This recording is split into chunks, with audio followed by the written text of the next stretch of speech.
আসছে, এখনো আকাশের দিকে তাকালে চাঁদ তারা সূর্য মেয়ে কিছুই দেখতে পারি না, শুধু দেখি হেলিকপ্টার আসছে, হেলিকপ্টার বো করে হেলিকপ্টার আসছে। কেন বলো তো? এই সামনে ভোট আসছে না, সব বড় বড় নেতারা এখন হেলিকপ্টারে করে আসছে।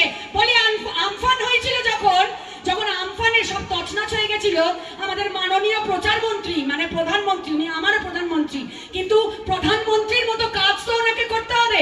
মাননীয় প্রচারমন্ত্রী হেলিকপ্টারে করে এসে ওপর থেকে দেখলেন আমফানে আহা কত ক্ষত হয়েছে, কত ড্যামেজ হয়েছে, কিন্তু নির্লজ্জে বলতে বাধ্য হচ্ছি, নির্লজ্জের মতো ওনার হাতটা বাংলার পাশে দাঁড়ানোর জন্য ওনার পকেট অব্দি পৌঁছালো না। তিনি কোন অর্থনৈতিক ভাবে বাংলার পাশে দাঁড়াননি আমফানের সময়।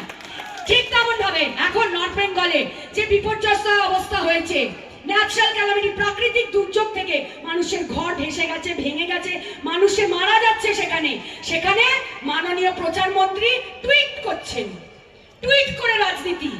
ওই মানুষও টুইট করে দেবে, টুইট করে এখান থেকে ভাগিয়ে দেবে। আগামী 2026-এ 11খানা বিধানসভা আমাদের জিততে হবে, কথা দিচ্ছ? হ্যাঁ বলো, হ্যাঁ বলো, সবাই হাত তুলে। বেশ, তাহলে ডায়লগ দিয়ে শেষ করবো, আমার পরে কেষ্টদা বলবেন, আমি আবার বলবো।